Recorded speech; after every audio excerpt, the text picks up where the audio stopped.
Here comes the best, the most well-rounded, best-smelling, nothing off-limits podcast in the world. Welcome to Quadcast with Kortney Olson.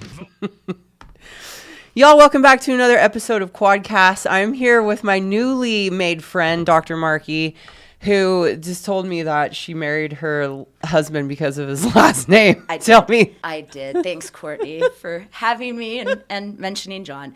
My first husband, John Twist. John Twist, who I met in Louisiana.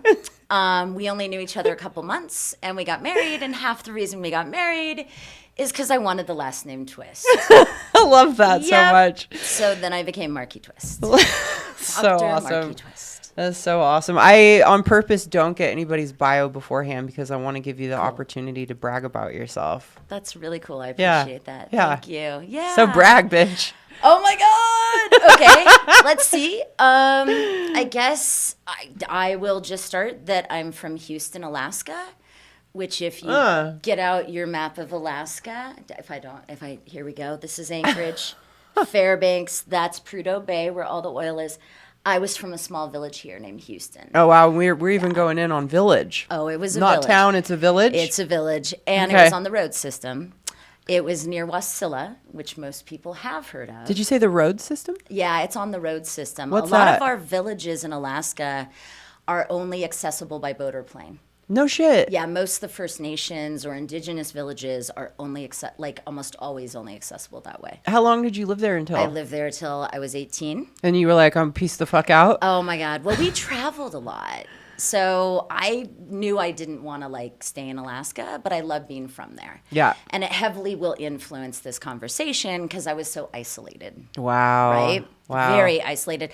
I say all the time, I'm so excited to meet people because Yeah. I talk to more moose than That's so funny growing because up. when we met, we met at jiu-jitsu probably 2 months ago? Yeah. Was it, give or take? So awesome. Yeah, and you had such a amazing personality. It's too. rare to meet people that are, so outgoing, and you were just so excited to be there. And I'm like, wow, this is a special woman because, for all of you that do jiu-jitsu, sorry, this episode is not brought to you by Coke Zero because I want to belch into the mic really badly. Same. We're going to say this episode is actually brought to you by Alyssa Lauren is what she goes by, but Alyssa Lauren Photos. Cool. As you can see, my pasties came from her. Mine did Doc's not, got some pasties on as well, which... But I'll get some from like your now that titties! I love them! Now that I know. I'll explain why the pasties when we get into the conversation. But that being said, yes, I met her and I was like, she's so excited to be at jiu-jitsu, and it was like your second class or something? Yeah, I'd only been going a couple weeks. Yeah. Yeah. And it took me like 2 months of consistent, y'all know I've been going on and off for 10 years. But I mean, I really only just started training no-gi a year ago, and it took me committed for 2 months to get over my ego of being so pissed off and humiliated and just on edge. And Doc, I'm just gonna call you Doc. Doc That's was up. fine. Doc was up in there with just. I love that. She was so enthusiastic and just fucking wanted to get at it, and I was like, "This is really cool." So it has to do with the fact that you grew up talking to moose. It is. What's the plural of is mooses? No, it's just moose. Okay. Yeah, All they're right. so big they don't need more different words. Right. Right? Right. I mean, they're just huge. So there was no people. So I get very excited about people. This is so wild. Yep. And it's still that way. Right. So you got that. It was like, oh, and you're outgoing. So I was like, this is great. Yeah. I love jiu-jitsu. I was really sad. My doctor was like, you can't. And your doctor said you can't because of vertigo? Well, I do still have vertigo. I had a relatively major surgery 8 weeks before I started jiu-jitsu. And actually, jiu-jitsu was my plan for recovery. What was the surgery? I'm a little person. I'm only like 5'1", and I have 2 extra ribs. Oh, no shit. Yep. And while I was pregnant, my kid basically punched a hole in my stomach, which happens a lot. There just wasn't room, and my kid was big. And for years, that led to a hiatal hernia, right? Your stomach sticks through it, and I had no idea anything So you was had wrong. this for years? Years. Y'all. I had no idea. No idea. And this is why I get uppity about I'm not even going to get into it right Yeah. now because... Oh, I feel you. Yeah. So I had this for years and had no idea. And then finally, about a year ago, I was going through testing for my anemia, and we did an endoscopy. And they were like, not only do you have a hernia, but your stomach has punched a hole in your esophagus now. And so now you have a hole in your esophagus. Oh, my God. And I was like, oh, because can I eat? Like, what does this Right. mean? You know? And they're like, yeah, you can eat. Like, aren't you in pain? I'm like, no. And they're like, you haven't noticed this? Yeah, And I was this about is to like, say. women's pain threshold is just so strong. Bro. And I never knew anything was wrong, except I started sleeping on about 5 pillows. Fuck. Because I couldn't breathe at night and I didn't know what was wrong. Oh, So- we'll just walk it off. It's right. fine. I'm sure it's fine. So finally we scheduled this surgery and they stitch it up and they fix the hernia. But then they put in this circle of magnets. It's a Linux system around my esophagus because that's like, it functions as the way to basically swallow things now, right? So I was like, I'm doing jujitsu after this. And so 8 weeks later, I took it up, loved it, then started getting vertigo, and so my doctor was like, listen, hey, no one's not saying you're a badass. You took up jujitsu after a major surgery. Right. But you're not getting any younger, darling. Oh, my God. And I was like, okay. So I had to break up, which sucks, but I'm glad we met. That is, Yeah. that, I don't know. I feel like, you tell that doctor to pound salt. I and know. I'm still kick thinking rocks. about it. Yeah. Just, Maybe. As soon as the vertigo goes away. Yeah, that part. That Vertigo part, is shitty. You can't really do that with jujitsu because you'll pass out. Yeah. Like you just, but anyway, so I'll fast forward. So I went to school in Arizona. I cheered professionally. That's another reason I'm so incredibly like outgoing. Right. Years of cheerleading, athletics. I too thought I was going to be a badass at jujitsu because I'd done cheerleading, gymnastics, I was like, I'm so good at sports. Yeah. It is so Jiu-jitsu's a humbling. bitch, isn't Day it? one, humble. I'm like, oh, that's powerful. Right. Okay. So anyway, so I do this. I did my undergrad in psychology and criminal justice at Northern Arizona. I thought I was going to be an FBI profiler like Jodie Foster and Silence Right, of the me Lambs. too. Did you? Yeah, I went to Sonoma State with that. Yes, and I love went that. into criminal justice, but then I decided to major in drunk driving a couple of times and get some real life experience. So didn't work out. So sorry. Yeah, no, that is not good. No. It would have worked out, but I was like, what am I doing? I don't really want to do this. Like, I was like, I don't want to be involved in the criminal justice system in any way, really. Right. And so I was like, I'm not going to do that. So then I decided to go into I wanted a legitimate excuse. I was a teaching assistant for a sociology of sexuality class my senior year. And I wanted a legitimate excuse. I was to talk about sex the rest of my life. I was like, how do you do that? I know there are ways of doing that, like in certain industries, like the adult film industry, but I was like, I want a legitimate excuse. And so I look up universities, there's nothing. So I take a year and I get a master's in education because I was like, well, I'm going to teach. I know I'm going to teach, so I might as well do that. So I did that, and then I got offered a coaching position at the University of Louisiana Monroe for cheerleading, and they offered me a full coaching scholarship, graduate school, right? So I did my master's in family therapy with an emphasis in sex therapy, not at all because I wanted to do any therapy. I just wanted a legitimate excuse to talk about sex. That's for the rest of my hysterical. life, right? So I was like, this works. Then I went back to Alaska. I actually became a certified substance abuse counselor up there in Anchorage for about 4 or 5 years. And then I got into doctoral school at Iowa State University. And then I did my PhD in human development family studies and an emphasis in family therapy. And then I went on to teach at University of Alaska Anchorage, UNLV. I've taught at the family therapy program and the School of Public Health. What else? Nope. Then I taught in the UW system, the University of Wisconsin system, and now I teach at Antioch University New England but I live here because Vegas is amazing.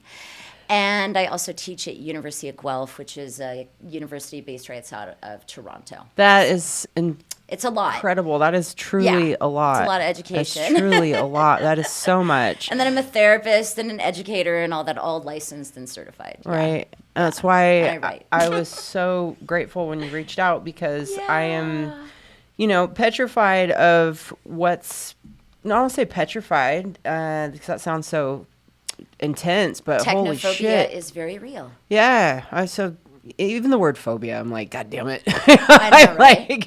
It doesn't mean it's not real. Yeah, it's just like, oh, fuck. Which we'll get into that too. But yeah, I, am, even for myself, as someone that's, almost 13 years clean and sober, I've done a ton on, thank you. That's amazing. Emotional intelligence, 12-step recovery, as you know, it's a lot of personal development work and, different leadership training and on and on and on.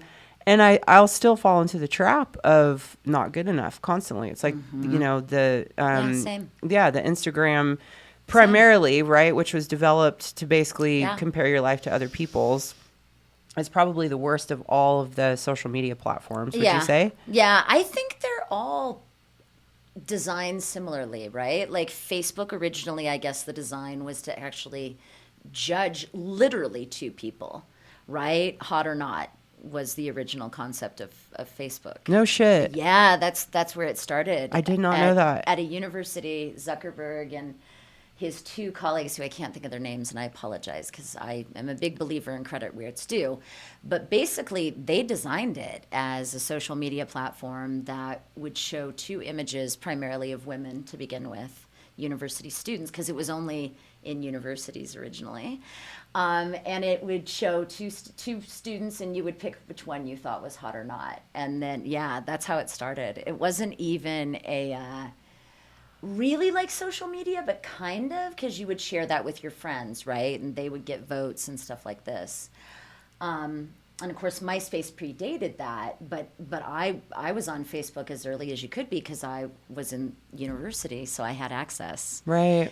So that's where that one started, and it was truly about comparing people. Right. I mean, that really was the original design of that platform. Wow. Yeah. Wow. That's super fascinating. Yeah.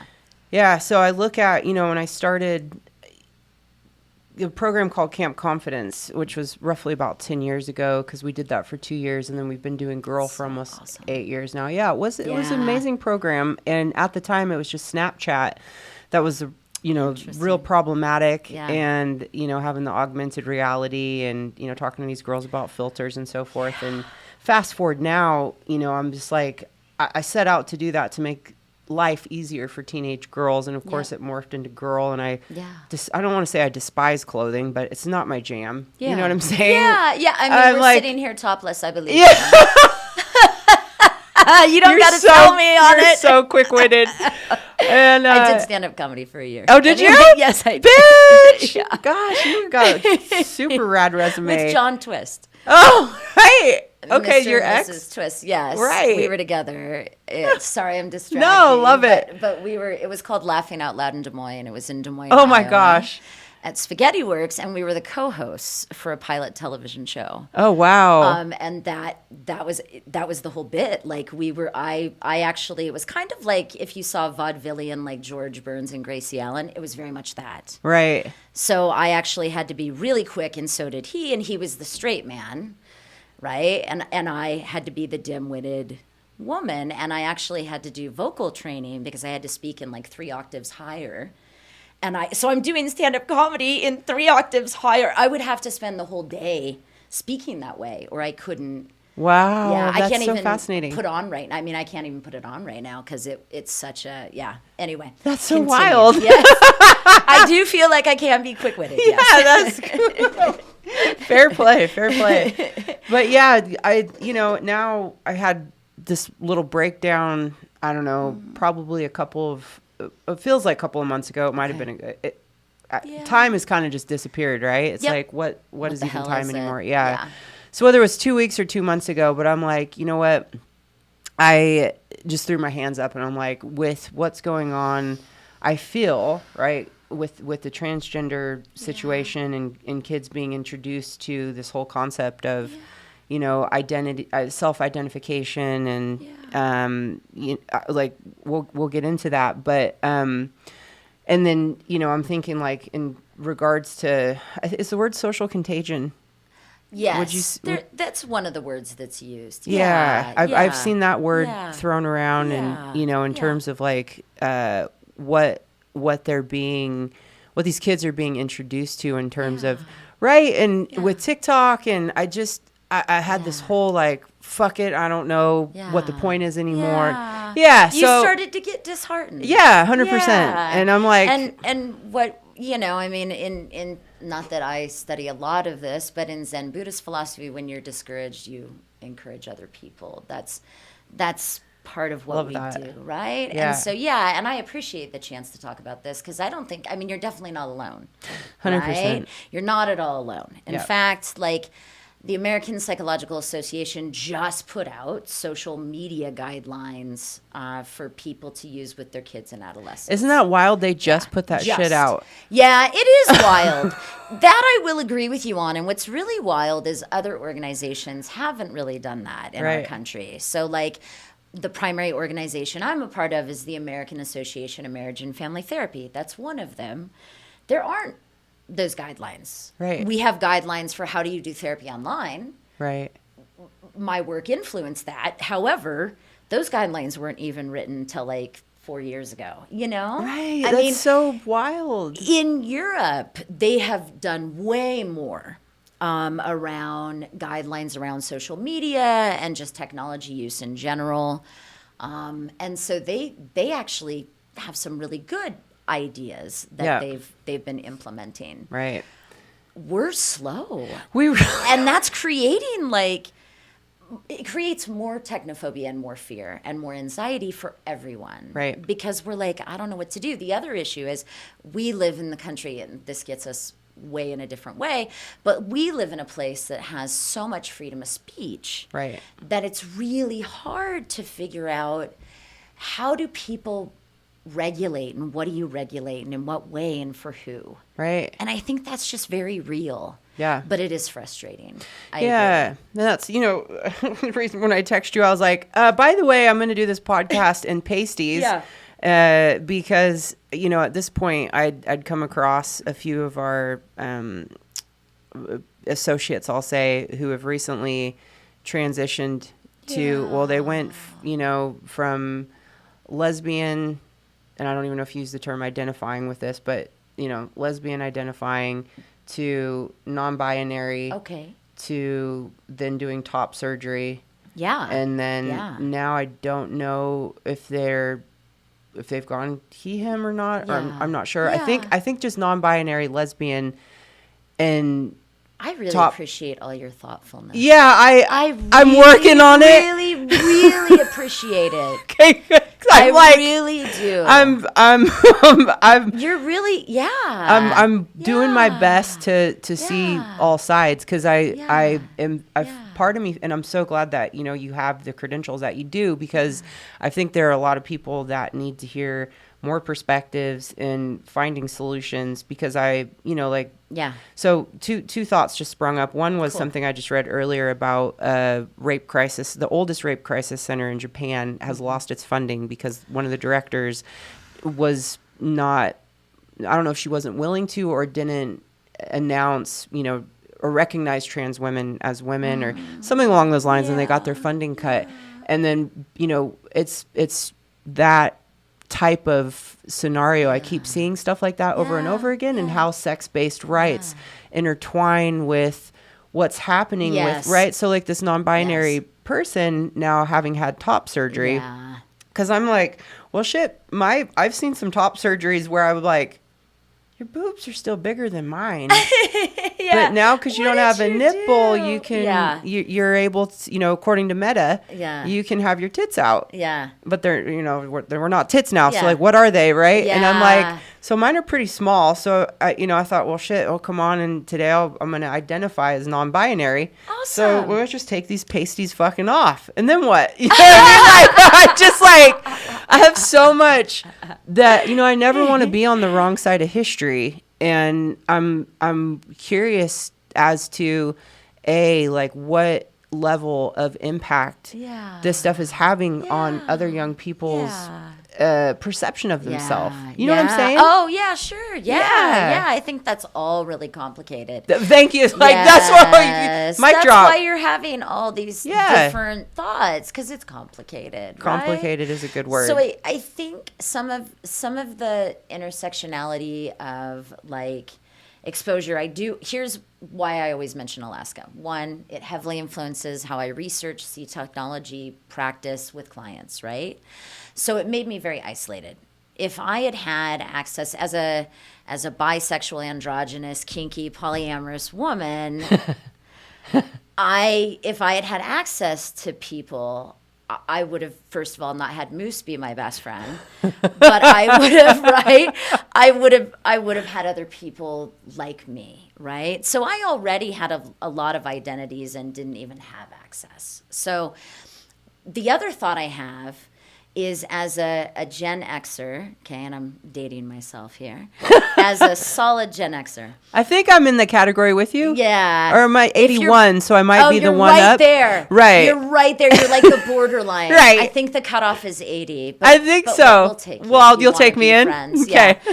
So what I love about that generation, well, lots of things, but what Right. I love about it when it comes to technology, and I think this part is really helpful to keep in mind, just for people in general, but to this conversation especially. So what I love about it is I remember very clearly, like, my first email address. And I remember, right? And I remember, like, video games when they first came out. Like the Oregon Trail? Yes, like all this, like Atari. Like, I remember these things, right? I did not grow up with them until I was a little older, but I do remember them. So what that means is I also have a good knowledge of, like, what did things look like before?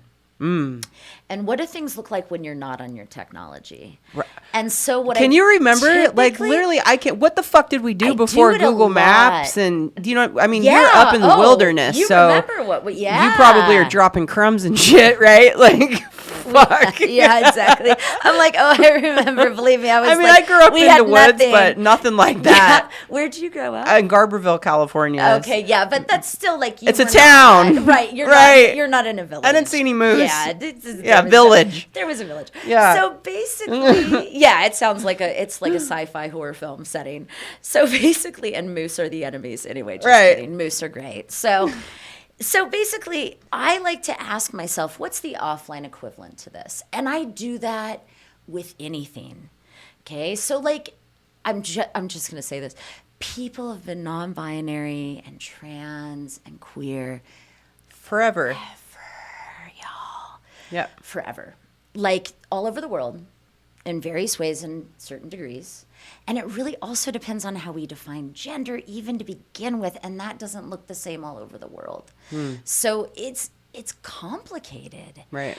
And I think it's a matter of, like, what's the offline equivalent? Did your kid first of all, your kid already knows about gender the moment they're born in this country because they're gendered. Mm-hmm. If you don't want kids to know about gender, then I guess don't expose them to any gender, which I don't know how you're going to do that, because the whole way we construct our society is so gendered. Right. And you know that. And there's pros and cons to that. Right. I am definitely not saying get rid of, like, men and women at all. In fact, that'll never happen. Those identities are not going to go anywhere. But girl, what about with this technology? I'm telling you. Let's go there now. I love this question. I'm like, I feel. I love this. So let's. Yeah. I don't want to. You were going down a really cool train of thought, but I'm like, but then again, what's this? Because I'm a recovering conspiracy theorist, and I first, right on. I love your attitude, dude. You're just like right on. I've talked about this in a few podcasts where do you know 𝗙𝗥𝗘𝗡𝗏? I don't. He's like, I don't want to compare him to Alex Jones, but he's from the UK. And he was the one that coined, Queen Elizabeth is a shape-shifting lizard. The moon is hollowed out, like full of lizard people. And when I first heard his shit, I was like, this guy is fucking out there. Like, I can't. But one year he actually was lecturing in Melbourne, and I flew back and listened to him from 9 o'clock in the morning till 6 o'clock at night. And he made all this shit make sense. Like, he talked to the oldest tribe members in Africa about these cave drawings and blah, blah, blah. Wow. And he gets to the end and he was basically like, their goal, and they are like some, race of aliens essentially, right? Yeah. And you look at like the fallen Nephilim in the Bible and like these giant skeletons that they've unearthed in various places around the world, and you're like, what the fuck? Sounds like a comic. It's crazy. Anyway, Somebody should drive. Yeah, right. He's like, their goal is essentially to create a genderless society and turn us all into droids. Oh, wow. But then I'm like, maybe that's like the path of human evolution. Like, I don't know. It's hard to tell. Right? Yeah. I'm like, I hear what you're saying. I don't think that's going to happen. So let's talk technology and let's talk about those kind of intersectionalities, right? Like, okay. So people, right, definitely have had technology throughout their lifespans and throughout history. Again, it just changes in what way and to what degree, right? So like people had books before this, and then they had radio, and then they had and then they had television, and it influenced them, and then they've had the internet and that influences them. And yes, I understand that this is going faster. Yeah, part. I was like, weren't we like in horses and carts 100 years ago? We were. It was not that long ago. Right. Yeah. So it's faster. And that is something that I think is concerning. All right. But you also have to remember that all the other things on the internet and through technology are fast too. Like there's amazing things that are going, hopefully it's going to help with climate, and hopefully it's going to help with medicine, and hopefully it's going to help with, all sorts of things. Having said that, I think people are really scared. I do. I think we're scared about like, what I think really scares people has been around for a long time. And when Mary I'm going to get her name wrong, Mary Shelley Stonecraft, the English writer a long time ago, when she wrote Frankenstein, that was based on the societal fear of technology and that taking over and that dehumanizing us. Right? So it was a metaphor for that. And that is still, I think, where we are. I think some people are very excited, right? They're excited about AI. They're excited about, like, living inside a robot, potentially, or a computer one day. We won't even have computers. I don't even know what that's going to look like. But then other people are, and I'm not even saying we're anywhere near that. When you say not having computers, you're talking about like supercomputer where everybody's brain is plugged into the Internet of Things? Or? Yeah, I just don't think, I don't think we'll have that. I mean, that doesn't make any sense really when you think about it, right? Is it going to be like Star Trek in the air digital shit? I would think so. Some of it will be. Star Trek's actually been pretty spot on. To the point where Gene Roddenberry, people aren't sure, is he like a visionary or was he's he a fucking just, time traveler? Yeah, what is he? Yeah, so you can tell I've been on TikTok for a little too long. I've never used TikTok, but anyway. Oh God, never. I know, isn't that funny? So I think people are also very excited. So there's this inherent fear of phobia, technophobia. It's been there forever. It's not unwarranted. It's okay to be afraid of things. It's smart. That's how we survive, right? I mean, that's the only reason that we're still here in a lot of ways. Right. And then you have people who love it. And that term was technophilia originally, like people who just love technology. Oh, philia means love. So I see, because of the algorithm, Twitter has just dumped all this shit in my, because really before, like and I know I'm going back away from technology again, but I, started seeing, I'll say red flags back in like 2019. Remember when, why am I blanking on his name? The guy from 𝗙𝗣𝗣𝗡𝗚, Mario Lopez. Yep. And he said, I just don't think kids should be changing their gender if they're under 12 or said something like that. Motherfucker got canceled. And I was like, well, I kind of agree. Yeah. I better not say anything because, do you know what I'm saying? Like, then that became like this weird overarching theme of like, oh, shit, I can't say that. Or if I voice any kind of opinion or, you know what I mean? So that was kind of bizarre. How are you supposed to have conversations if you don't that part. have an opportunity to talk about shit. Yeah. And here's the thing. No one comes into the world knowing their gender unless you literally like are a blank slate and then one day wake up and go, okay, this is what I am. We all come into the world being told our gender across various societies in certain ways and to certain degrees. Right? It's so hard to not even think about that too. I bought a book by and speaking of books, I would like to touch on your book. Please don't let me get too far away from that. Called, and again, I've talked about this before, but it's called Boys Will Be Boys, I think, and it's Clementine Ford. She's an author in Australia, and it's the first chapter is called it has to do with gender and essentially, like discussing gender reveal parties and the issues behind that and the clothing and all these kinds of things. And I'm like, all right, because again, I'm like, I need to do everything that I can to keep open-minded. Like, it's one of my founding principles, is open-mindedness. And I feel that. I'm a horrible reader. Like, I've read a chapter in like so many books. Infographics are so much better, trust me. You're not alone there. It's so bad. You're not alone there. Yeah. But even thinking, I'm like, how you couldn't even,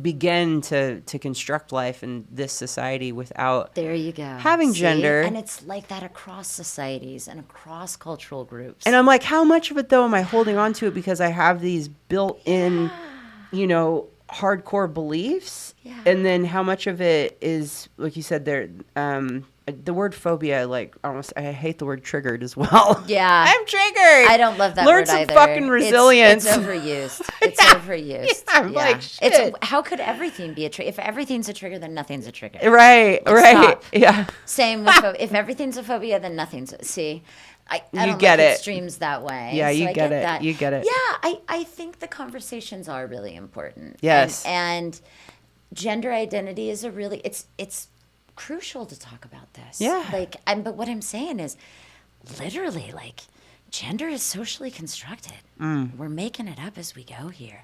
And there's long history of it. So we're all learning, like, we've all learned that, right? Like, I identify as androgynous because even though I'm very femme-appearing and I feel very feminine in appearance, I'm pretty masculine, like, internally as a person. Like, I'm pretty, like, I've always been the primary breadwinner. It's all the stereotypes, right? I've always been the person that knows how to do the car work. I know how to, like, pick up heavy things and set them down again. Like, I was never the person who cooked and cleaned or, I mean, I never wanted to adopt feminine gendered stereotypes. Right? So there's whole life skills I missed out on, just so we're all clear, because of this. And how restrictive is that? Yeah. Like, I feel like if I had grown up in a place where I had not been so driven to embrace patriarchy internally, I might have had more space to embrace examples of feminist identities, feminism, femaleness, femininity. But our society makes it, like, so difficult because it's constructed so binarily, when really I think we're all sort of a combination of things, right? Yeah. No, I definitely, I agree with you on that. I mean, and even at 41 and a half, I've had to been like, all right, well, what's, have I steered the wrong direction? Because lately, you might have caught in some of my posts. I'm like, I missed my window to have kids for the most part. And I'm like, did I get fooled by this whole boss bitch, boss babe? See, you know what I mean? I do know what you mean. And so then I'm like, well, is that, you're right, it's complicated. It's so complicated. And that's why, like, I actually think in some ways we're sort of lucky that one of the guidelines the APA put out, and I would recommend this too, is young people and adolescents, it's best if you can watch and engage in social media with care providers, with parents, with adults that you trust, right? And then you can ask questions. Like, there's fantastic like podcasts around gender that young people can listen to that are helpful, that talk about all this. And they also talk about like, here's the traditional ways of thinking about gender. No one's saying like throw the champagne out with the cork, as they say in Canada. But you do need to be able to talk to other people, right? Like, you need other people to talk to about the things that you come across online. Not moose. Not just moose. There's actually a wonderful book about this called How to Understand Your Gender, and it's by 𝗙𝗥𝗘𝗡𝗏 and Meg John Barker, and it's fantastic. And it's appropriate for like young adults and up, right? There's some for young people, but that's one I would recommend. Like, just, it has like good resources, and I agree with you. Their position is life isn't binary. So nothing is binary. So you should learn how to embrace both and. Yeah. You can feel a strong sense of bad bitch and like girl power, while also, you know, embracing, oh, I might also be non-binary. You know what I mean? Right. Like, it's okay to have multiple feelings. What do you feel about the impact that social media has had on, and again, this could just be being amplified in an echo chamber. Yeah. Because, you know, when you actually look at the numbers, I don't think there's that many surgeries that have been performed in the last, we'll say, prior to 2023. But the last stat I saw was like top surgery is increased by 400%. It has gone up. I don't know how much. Yeah. So, and then there's some other statistic I saw that 80% of kids grow out of gender dysphoria. I mean, I used to. That is not true. Okay. Yeah. Talk to us about that. The research on rapid onset gender dysphoria and then rapid onset gender dysphoria, like shifting away from that, is not supported. In fact, there was actually a study that was just, the whole entire methods section has been removed because it didn't clear institutional review board approval, meaning they didn't actually get approval to even do the study. And that was removed from the Journal of Sexual Archives. So, I mean, and there's very little research, and what little research there is, it hasn't been well done. I will also tell you that, think about this the other way. How many kids who identify as cisgender grow out of that? See what I mean? So, I mean, this isn't like, whoa, that fucking hurt my head. Do you Sorry, see what there's I'm about saying? a 6-second delay there. I was like, see what I'm saying? Yeah. Yeah. So it doesn't make sense. I mean, gender, first of all, is a social construction. And here, listen, for some people it is static. For some people it does change. I have felt really androgynous pretty much since I was 10 years old. I don't think that's going to change. I don't. Yeah. I will say that when I chose to have basically what was like a smaller mastectomy. They removed almost everything. They had found lumps. This was at Mayo Clinic in the Minneapolis branch in 2021. Because we're topless. So we should talk about this. Yeah. And I agree with you. Top surgeries have gone up. I think it's gone up for all sorts of reasons, right? Like tons. Right. And that's the other thing, too. It's like, cool, you see a number in some tweet on Twitter and you're like, oh, shit, it's gone up 400%. But why? But exactly. Like, okay, they're finding more genes that are whatever. And that's exactly what happened. You nailed it. Yeah, you could have done the script for me, I guess. But basically, nobody could do anything like you, bitch. No, that's true. But basically, I was like, okay, so they found lumps, and my doctor got and I was worried too. My family has a history of breast cancer and ovarian cancer, and so we've been really freaked out by that. Like, you know, my whole life, everybody has. So my doctor was like, listen, we can do a removal. We can do a removal of the lumps. They're significant. Why don't we do genetic testing? And they found 𝗥𝗢𝗡𝗏, and also they did a family genogram, which marks how much cancer you have on both sides, right? That's related.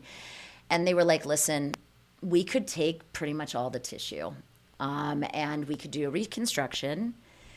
And I was like, okay, but I don't want any sort of that stuff put into my body that isn't just my tissue. And they're like, no problem. We can do a tissue-based reconstruction.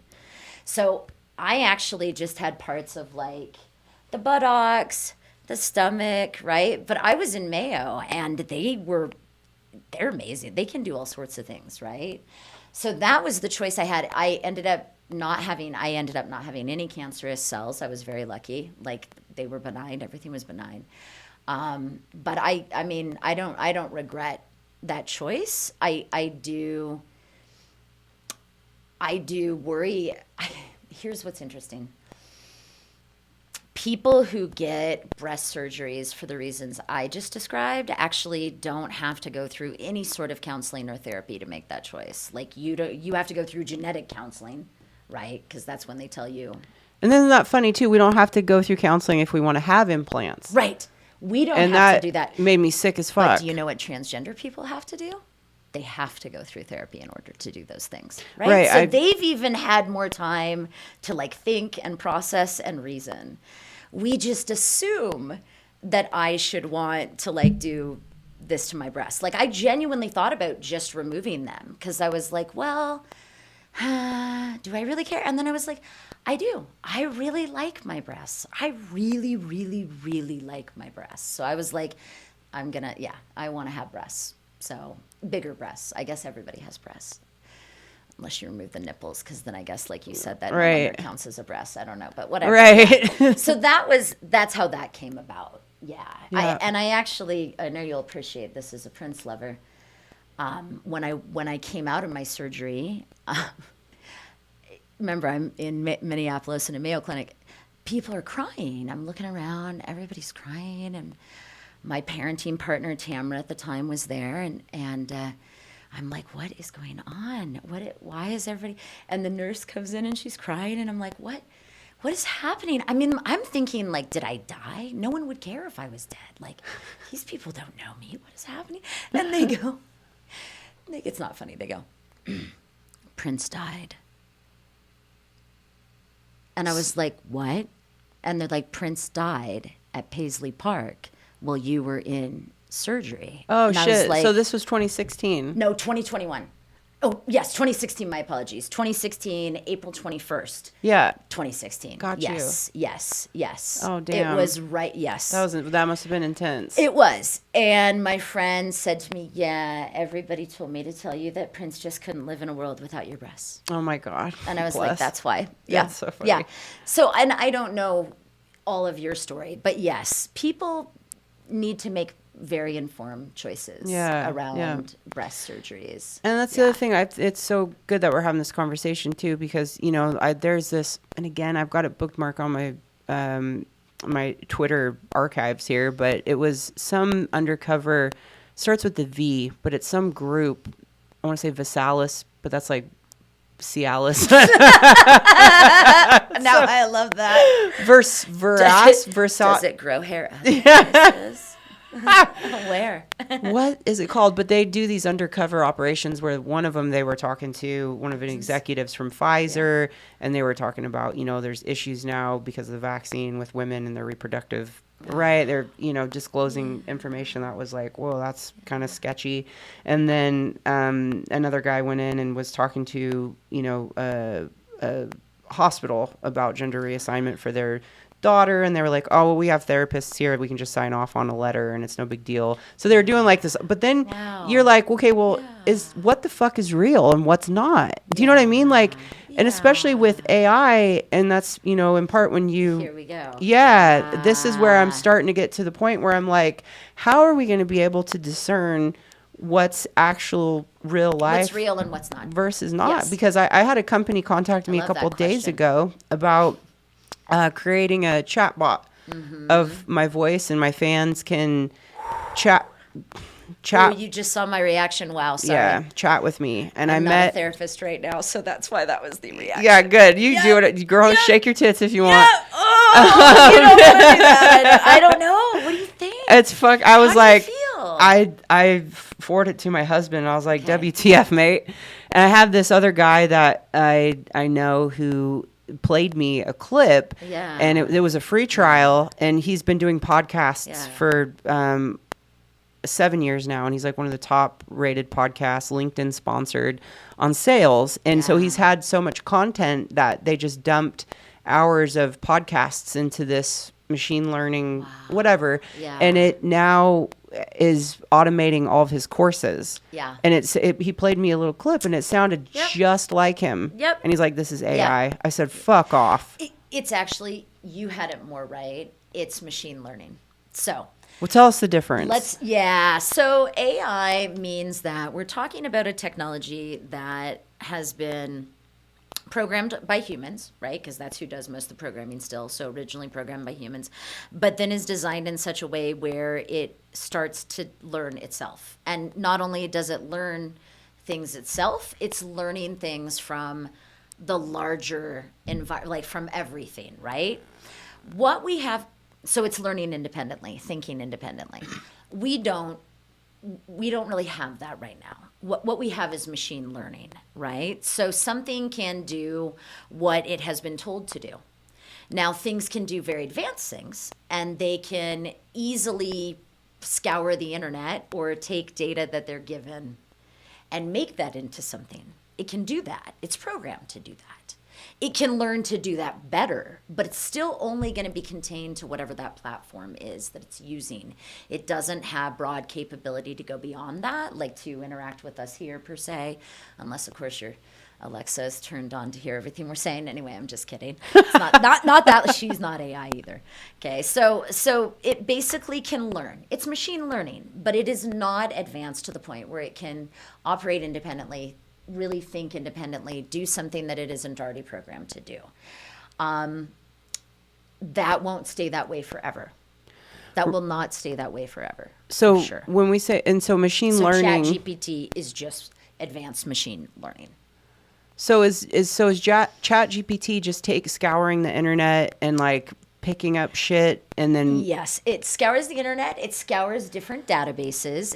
The people I know that have used it, I have not used it yet. So this is going to sound funny because I'm like an expert on technology and relationships, but I actually have primarily a professional relationship with technology. It's more a means to an end than it is an actual, like, I love technology. I don't really love technology, right? So you have these folks. Oh no, I lost my train of thought. I'm so sorry. Is it menopause? Is it perimenopause? I am. That's why I'm like, why has nobody written a fucking manual how to talk to your daughter about that? Like, no shit, we do need that conversation. And that's where I'm like, we could have done a whole talk on perimenopausal yeah, and menopausal. fuck, Trust me. 6,000 women Yeah. a day enter into perimenopause, I know, and babe. that's where I'm like, I've been there for a hi, while. can we get in line with the topic of fucking gender and all Yeah. this shit? Yeah. Like, Well, see, that's just it. We could all be talking about gender very broadly, and it would help, right? So anyway, where was I with ChatGPT? So basically what it does is, if I were to use it, I would put in like whatever I want it to do. I'd give it some prompts. I would probably, if I want it to be my voice, I would upload my work, and then it would start to just write things based on what it has available to it. That's what it does. It's not, and it could do that with you. Like, not that program per se, maybe, but like other programs could do that. We're at that level. are you familiar with a game that I think was, I need to do more research before I talk about shit like this, but That's it's okay. called Go. It's a Japanese game. I vaguely heard of it. Yeah, a friend of mine that is also our videographer, he was telling me he was hired by DeepMind, which I didn't know DeepMind was Google That's interesting. based. Yeah. And they're here in Las Vegas, I guess, or one of their divisions. And they have this, and I think he called it machine learning, you know, what do you say, machine fucking thing, whatever, that they would bring people in to play against the machine in this game. And maybe we'll have to look at this when we're done, and so I can speak with a little bit more intelligence around it. But you need some form of human capability in order to play it. Okay. And the machine like started to get so smart that it would pick up on like someone's micro facial expressions, Yeah. like something, I believe that. a millimeter. Oh, yeah. Or I then it believe started that. like taunting the other player. Like Yeah. it would pretend to make a move, and then it would like purposely try and piss off the That human player. Is a great segue. So it really is. Like, so yes, I believe that a machine could be capable of doing that. Again, that's programming, right? And we as humans are good at paying attention to things, but we're not obviously going to be fully able to detail everybody's small expressions, right? Not as even the most emotionally intelligent of us. Especially in perimenopause. Right. No, I know. My friends and I for years have been like, I'm so sorry. It's just one of those days. I'm like, I know. I'm not taking anything personally. Totally. I understand. So basically, the example, the way you framed it is great, because the issue is, how do we then, what do we do in terms of design of these things and in terms of the rules that we use with our relationship with technology? And I've been talking about our relationship with technology as an academic and as an author for over a decade now. My colleague 𝗙𝗥𝗘𝗡 𝗏, who's at UNLV, in the family therapy program, we came up with a framework called the Couple and Family Technology Framework over a decade ago that helps people basically manage their relationships with each other and technology, because it's all one big relationship. In fact, we said over a decade ago, the best way to think about technology is as if it's a member of your family itself. Because as you grow and change, it will grow and change, and vice versa. So even if you have technophobia or technophilia, or what I would call digital attachment to your technology because you have an attachment bond with it. Right, girl. I just saw some lady married a fucking... Or digisexuality, and you're in love with your... whatever the case may be, your relationship is going to grow and change. So I grew up kind of technophobic. I actually was pretty afraid of technology. I didn't really have a home computer till my doc program, I want to say, or right after my second master's. And it was only for, it was because I had to go to school. I didn't even want a smartphone. I got one because by then I was in Vegas and I was in academia, and they were like, you need a phone. You need to get on the bus. Right. So, I get it. I do. There are things that worry me. Okay. There really are things that worry me. I do understand. So this is why Kat and I came up with our model. Then we wrote a book. Well, we wrote a book in 2012 that nobody read because we were too far ahead. Yeah, right. Yeah, we're like, technology's a member of your family. And everybody's like, what the fuck are you talking about? No, it isn't. And I'm like, yeah, it's gonna be someday. And here we are, right? So nobody read it, not even the academics. No one cared. It's okay. And you're still smiling. You're you resilient. You're not fucking that's crying right. and stomping your feet. I'm not triggered, right? Yes. I think I broke the decibel on that one. People. Anyway. We're funny though. We're funny. We're funny. It's fine. It's balanced. It's fine. It's okay to be balanced. Yes. Yeah. And so basically, then when we wrote this one, the internet family, then people were like, oh, because this was 2019, 2020. So people were like, okay, I get it now, right? I get that it's about a relationship with technology. I'm just holding this up for the camera here. Yeah. And then that moved into Dr. 𝗙𝗥𝗣𝗚𝗏 and I, who's a philosopher. He's actually a sexual ethicist and moral philosopher, which I can't believe belong in the same sentence sometimes, out of the University of Manitoba, which is in Winnipeg. He was writing about robot sex. Is that what's on this one here? Yeah, robot, virtual reality, and the future of sex. And he and I then wrote the first publication about digisexuality in 2017 in the Journal of Sexual and Relationship Therapy. And then it exploded. Everybody was like, digisexuality, holy cow, what's that? And I'm like, it's people that prefer to have sexual experiences or have sexual experiences with technology. It's just that. And so if you've ever, it's broad range, right? First wave is sexting and dating apps and online porn. That's digisexuality. You're engaging in a sexual behavior through technology.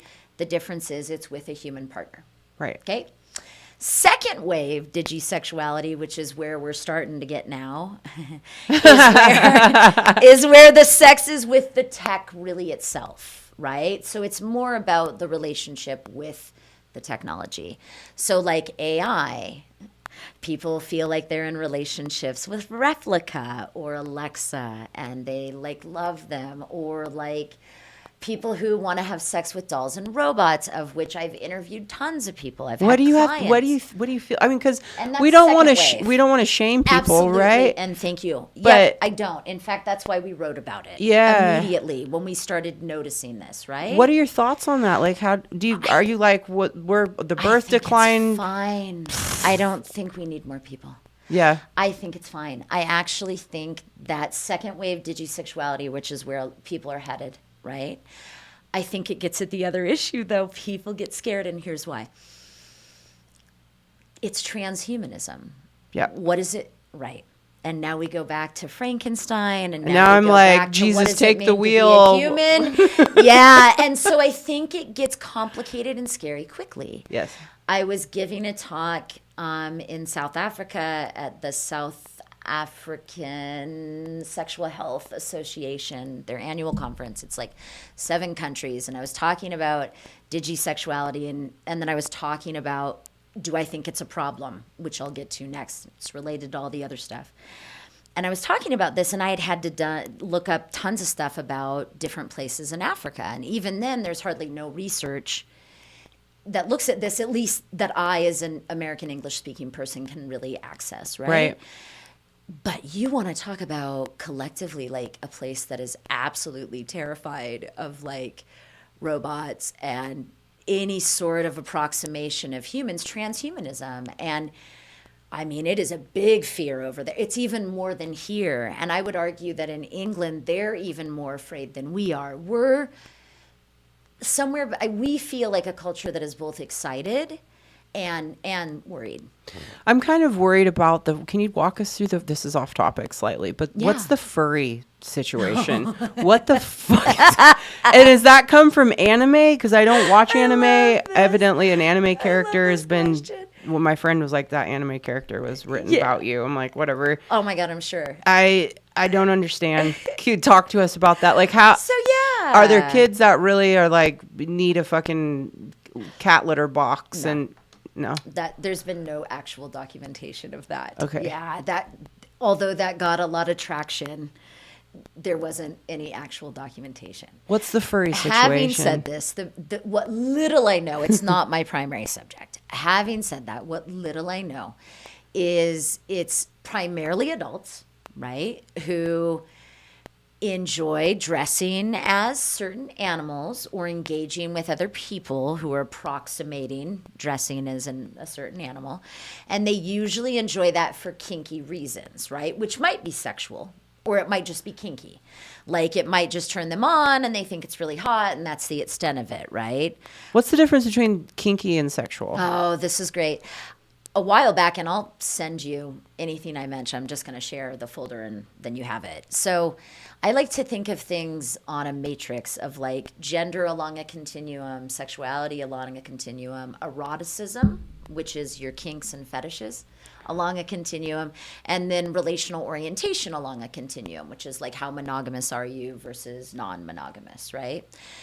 And if you think about furrying, that fits under the erotic orientation. It tends to be a kink or a fetish for people. And is the difference between kink and So fetish? it might not be sexual. Okay. They might fantasize, feel erotic, but nothing sexual might ever happen.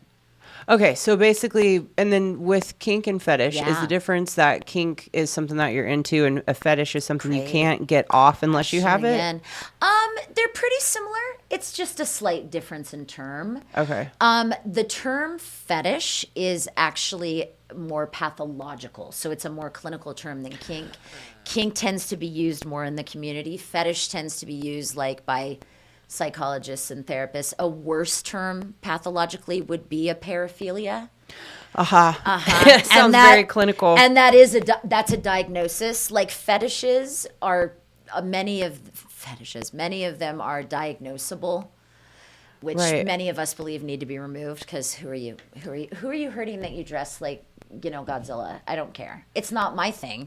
What There's- about babies, though? Oh, that's a whole other Girl, this was before I found the So- muscle kink. I don't know if you know what I do Yeah. on the side. No, Like, I but got exciting. this side hustle Yeah. in the muscle kink industry fun. where I, muscle worship feet. I pick men up and carry them around. Awesome. Arm wrestle. Awesome. Wrestle. Awesome. So I get paid bank to do jujitsu. I love that. In a bikini. I love that. It's absurd. That's great. So that's where I'm always like, oh, who am I to fucking judge? And these It's the same. men are totally, they're normal. Yeah, right? of course. They Yeah. come, and in my experience, it's their opportunity to switch off of being in charge and being in that Yes, you've got stereotypical, It's a breadwinner sub-dom situation. Yeah. Yeah, So that's great. But with I remember I was doing like topless shoots and shit back when I was 21. And, I met this girl I was doing a shoot with, and she was in the baby scene. And I'm like, well, what do you mean? Yeah. And she's kind of walking me through it. And I'm like, fuck, seriously? That was so courageous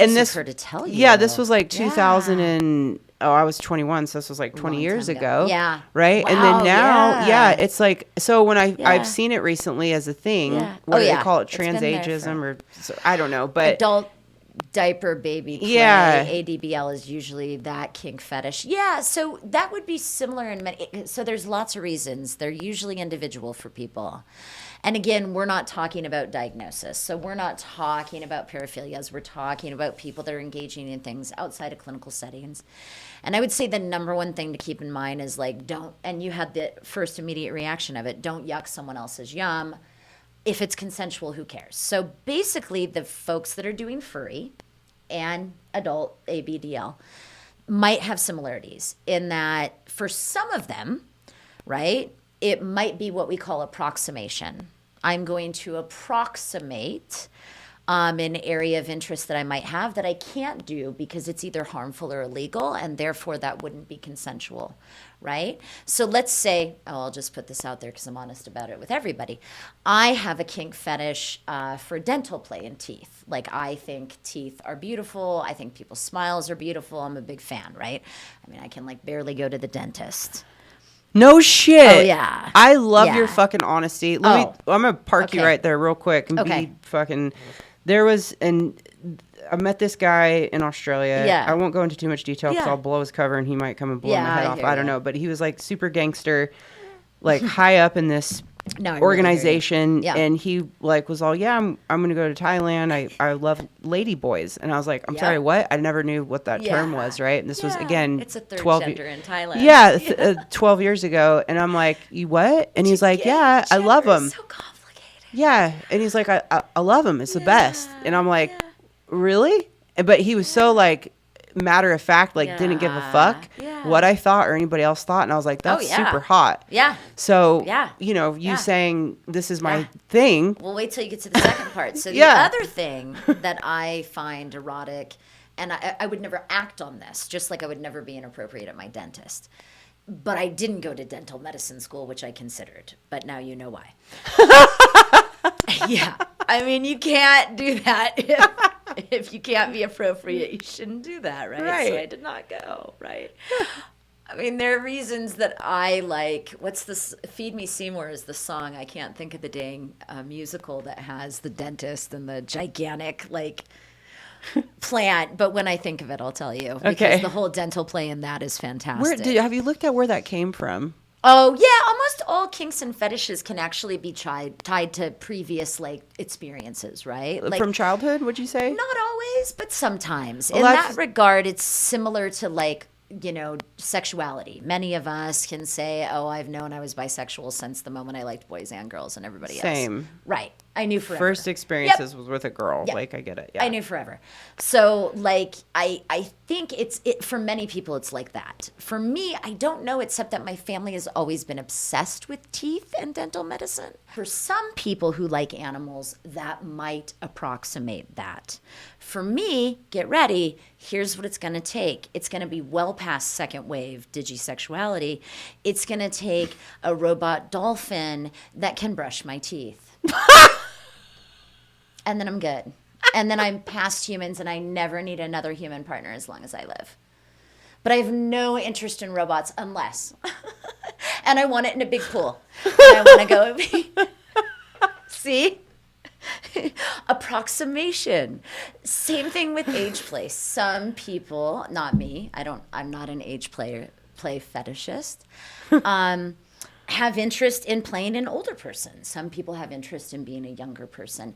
As long as it's an agreed upon consensual contract between adults, that's great. That's fine. In fact, I would rather you do that, right? That's wonderful. And what little tiny research we have on approximation supports it. It says this is good for people who have interests, right? Which is part of the reason technology is so great, because then I could have the dental it'll be a dolphin DDS. Dude. We went there. It's going to be amazing. Oh, it's in that article. Yeah, it is. So Sam Lipsey has written several books. He's a professor, I think, out of Columbia.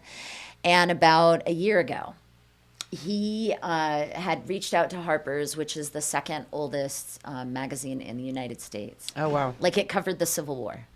Yeah. Wow. It's crazy how historical it is. And they reached out and they said, we want to do a whole entire thing on digisexuality. We want to do a whole cover story on the whole thing. And I was like, okay. I'm like, probably 𝗙𝗢𝗣𝗡𝗚 needs to be there too, since he's one of the people that came up with this term. And they're like, okay, cool. Where can you do it? And I said, let's do it at the 𝗪𝗏𝗡𝗏𝗏 Heritage Museum.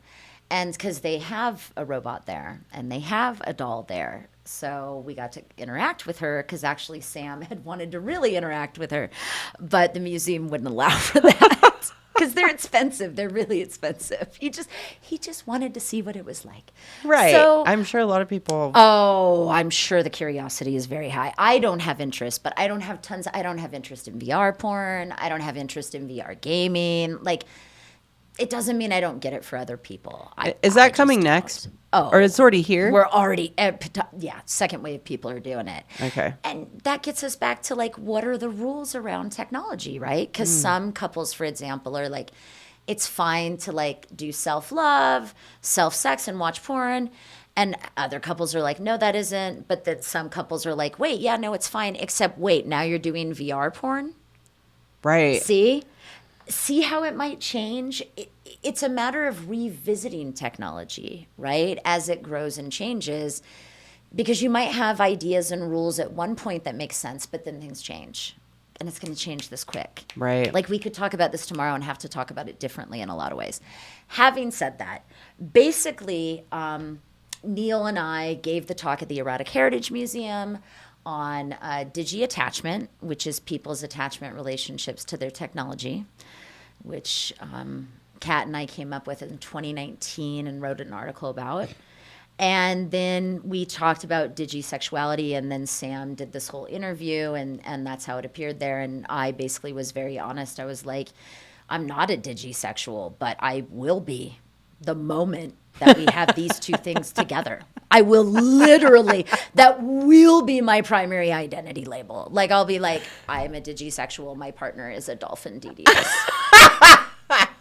They're coming to dinner, by the way. Like, they'll brush your teeth afterwards. Maybe. I'm polyamorous. It's fine. Only if they want to, with consent. Hashtag with consent. So that's that article. But basically, finally, all this led to what Neil and I should have done first, which was talk about out-of-control digital behaviors. So what people are really worried about for young people and people across the lifespan and the future of, I think, humanity, is they're worried about things like, and I'm putting this in scare quotes, technology addiction, porn addiction, right? They're worried about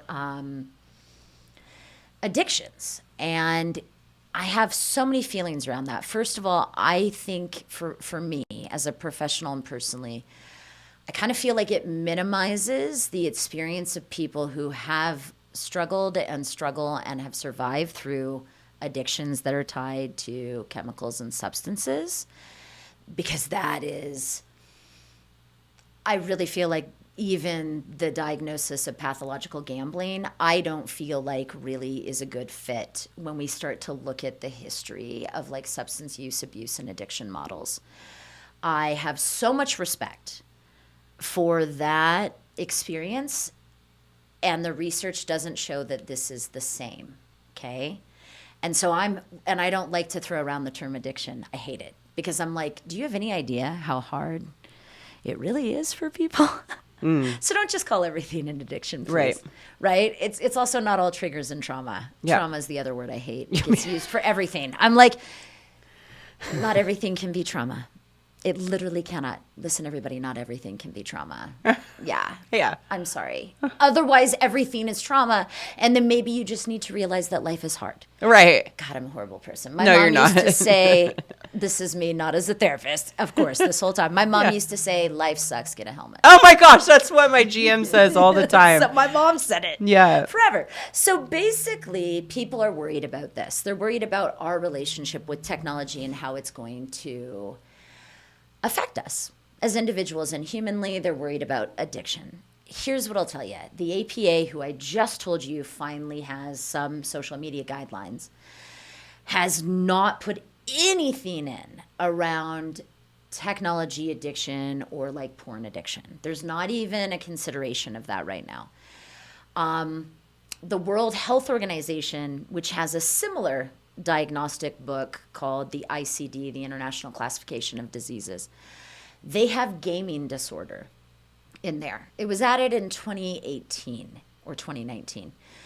But you have to remember, the WHO is dealing with literally the whole world in their guidelines. And then, of course, me and my conspiracy brain is like, well, who set up that shit? You know what I'm saying? And I'm like, this is why it's like that, because some young people, you might have heard these stories, like I don't know where in Asia, and I don't want to get the country wrong because it matters.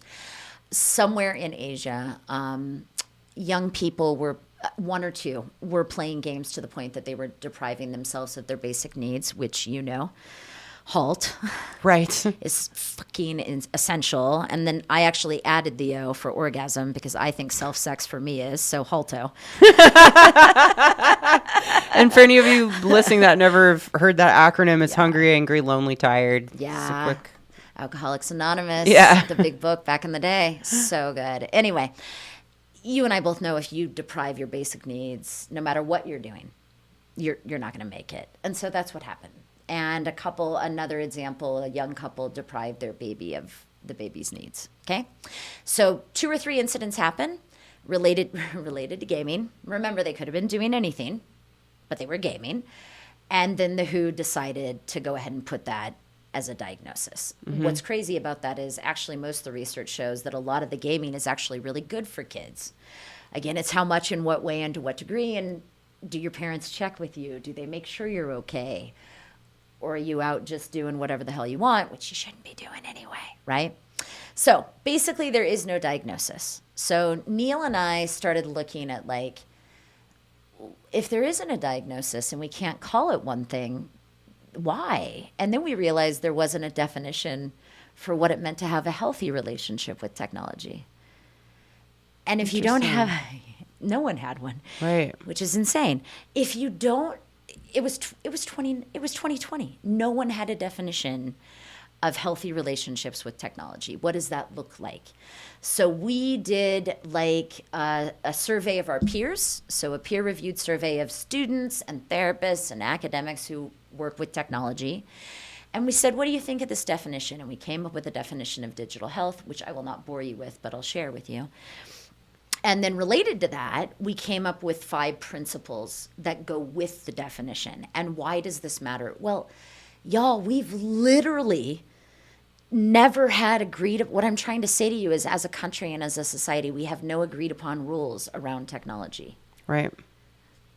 If you and I go out to dinner, is the rule now to leave our phones in the car, on the table? Are we supposed to even share just stuff with each other? Having it like in the presence changes the vibe, Is that right? rude? I mean, see, we have no agreements. And so because of this, we can't really know what isn't okay either. Right. Right. There's no boundaries. You've got it. Yeah. So Kat and I had already come up with a framework around that. Like, how do you manage the problems?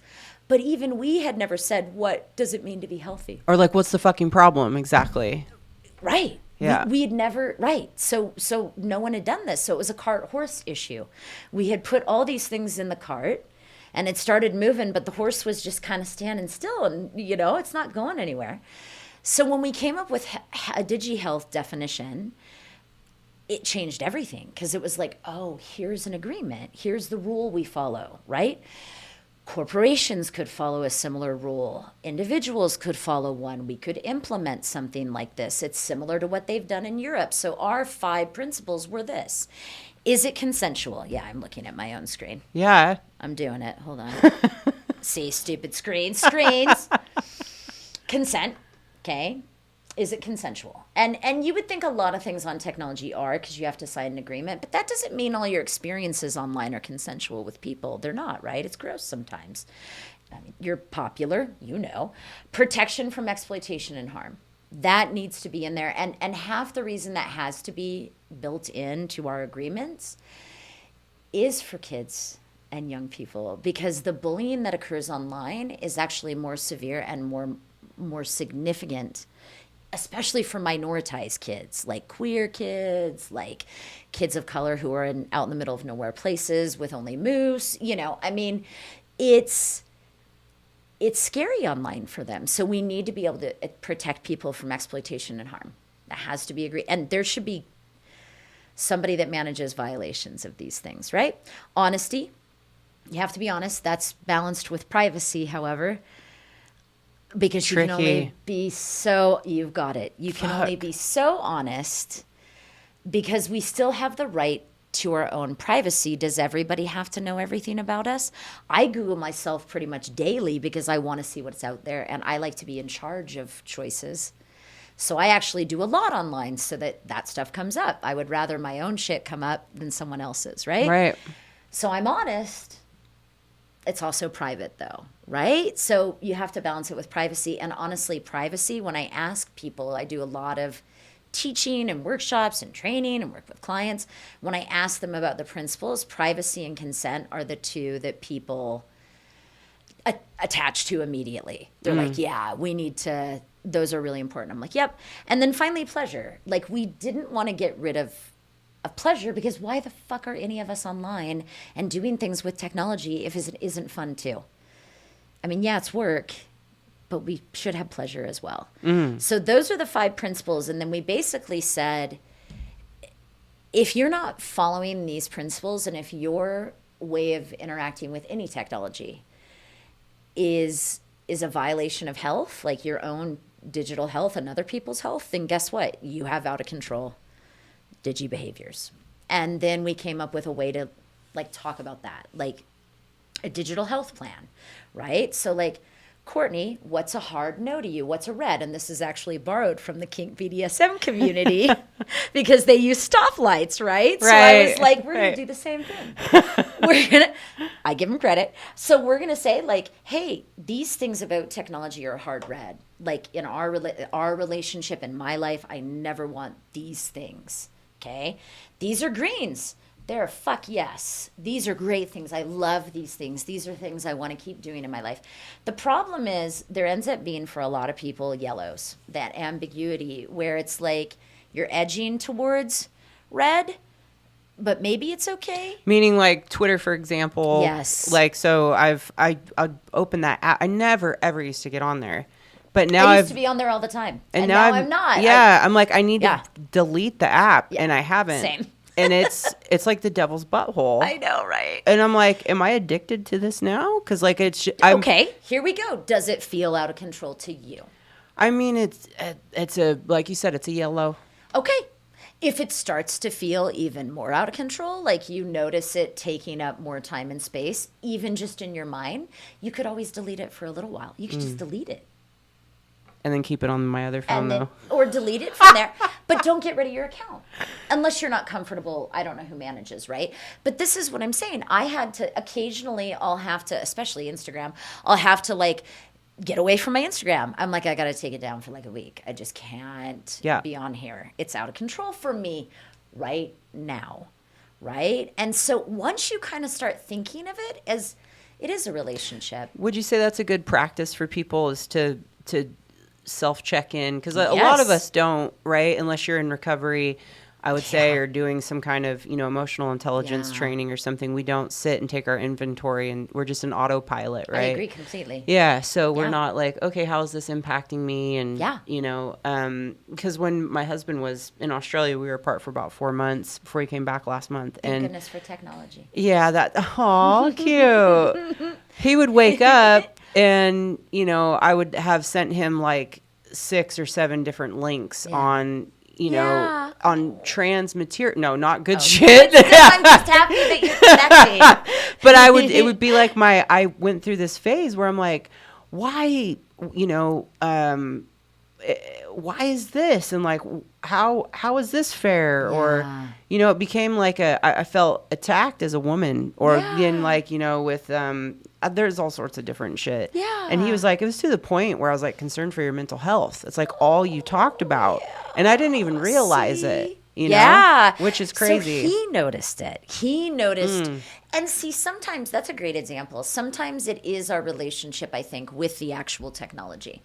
Sometimes it is the relationships we're experiencing with other people through the technology, right? And those are slightly different. But the thing of it is the technology has made it so everybody is so accessible all the time. That's one of the issues we talk about, is if it starts to feel out of control, maybe it's like an accessibility issue. Like maybe I need to, but see, if your work is so tied to technology, it's very hard. It's so complicated. It's hard to put boundaries. And I feel for you. Yeah. I've almost been like, I need to get a new phone number, because I've got, you know, whether I meet people in 12-step recovery or, you know, work related or, you know, a customer or anything, you know, and it's like, then you get this overwhelm of like, holy shit, I can't keep up. And like, you know, alarms on the phone. I have to think of, I got to put all this shit in. Do you take technology breaks? No. So talk to us about that. Yeah. So this is funny, actually.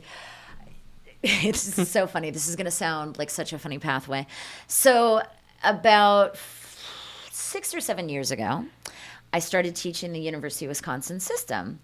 And it was about, probably longer than that, 10 years ago. It was about the time when, you know, in schools across the country, various classroom ages, we started to go, wow, people really shouldn't have their phones in the classroom, right? Like, because it was becoming a bigger issue, right? Same in universities. People shouldn't have their tech in the class. Like, you need to focus, okay? That's a weird conversation. Yeah, right. Right. So people were freaking out. Like, it was like, all the tech needs to be put away. You need to turn it. Okay. I said the opposite. I said, here's what we should do. Yes, people come in don't be on your tech. However, let's intentionally take a technology break.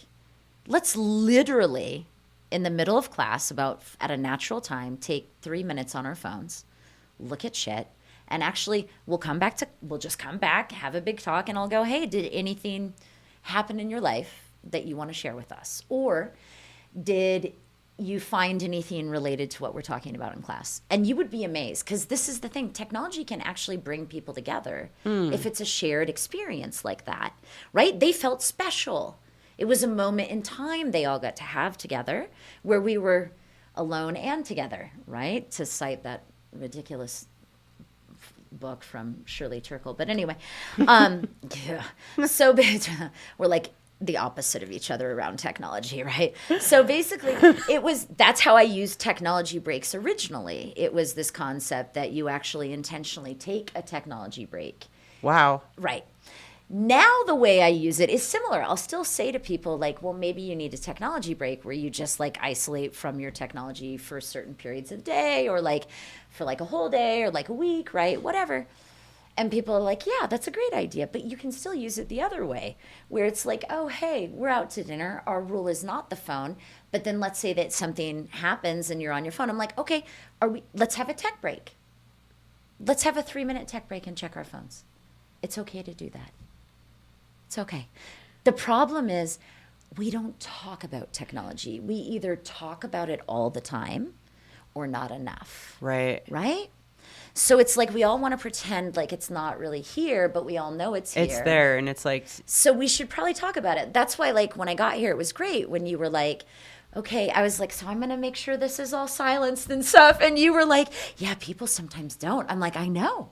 We need to have an agreed upon rule in this space, isn't right? That fucking fascinating? Yeah. It's just conversation. It is. Yeah. But we've made it out to be something really, and because we've made it such a big thing, now it is a big thing, and now we have to treat it like a big thing, which means we need like principles and guidelines and ways to talk about it, not shame people, but have things we can agree on, right? I mean, that would solve a lot of the problems. So I think the framework of digital health, like DigiHealth, really is helpful. And you can, and it's talked, they didn't mention it specifically in the APA guidelines, but it's a similar lens. Like they are taking a similar approach. Right. Yeah. That's so fascinating. Yeah. So to wrap, because I'm already like, I can't believe we've been talking for almost an hour and a half, and we haven't even scratched the surface. I know. So I think you're so fun. we absolutely need to do another episode because this is a whole ass book, and I feel like it's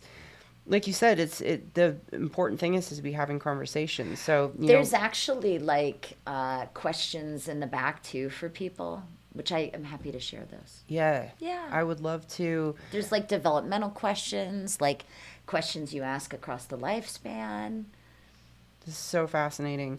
What would be your best advice in regards to people in general around technology, the impact it's having on their kids, and things of that nature? Like, what would be your message you want to give to the world, I suppose, around that? I guess I think rather than spending as much time and energy being afraid of what your kids are doing on, with, and through technology, be more open to sharing technology. Be more open. Don't frame technology as the enemy, because your kid has always had it. Right. They don't know any different. And actually, if you're pretty much like a younger millennial and below, you don't know any different, right? So like, I think rather than either pretending like it's this thing that's horrible and shameful and awful, or pretending like it doesn't exist, which seems to be what people do, pay attention to it, but in thoughtful ways, and share, right? Like, it goes a lot better with my adolescent when I'm like, hey, I know you have Instagram and we're not following each other, but I know that we follow the same person, so that's cool. Like, it's fun to like note similarities, right? We both like some of the same shows. We watch those shows together. Like, I get curious about the games they're playing. I'm like, I want to see what you're doing. That's cool, Make it more of a shared, pretend like it's being outside in nature and you're curious about everything with your kid. Right. And then actually you could take your phone and your technology outside to nature and still be curious about everything, because you could like track what plants you see and the stars in the sky. I mean, technology can really inform even your experiences when you're away from, technology. Right. It really comes down to perspective, doesn't it? It really does. Because it's really like you're framing this in a way where it's like, it's there, it's not going anywhere. It's not. It's never going to go anywhere. Instead of, it's all just how you're framing it. Yeah. Yeah. We would see, I'm going to go here, we might see alcohol become illegal again before technology goes anywhere. Right. Isn't that wild? That's how much I mean it. Like, it's not going anywhere. Right. Yeah. 100%. So make peace. Yeah. Figure out a way. We're gonna put the links to this and all of your stuff in the notes, and so people can, whether it's for speaking gigs or get that framework that you mentioned with the principles, with the 5 principles, because hopefully other people can adopt that and work it into their own conversations, right? 100%. And finding balance is always the end goal, I suppose. Mm-hmm. I agree. Totally. Totally. So that's perfect. Yeah, that was some great feedback. I love that we did this with our tits out. Me too. And girl power. Had a conversation around all of this different stuff, because like you said, you got to get it out and hear others' lived experiences, and your honesty and everything is phenomenal. So thank you so much for spending this time, and I think we're going to need to have another episode. I'd love that. Let's do it. Fuck yeah. Yeah. Awesome, everybody. Thank you for joining us, and we'll see you back in another episode. Bye.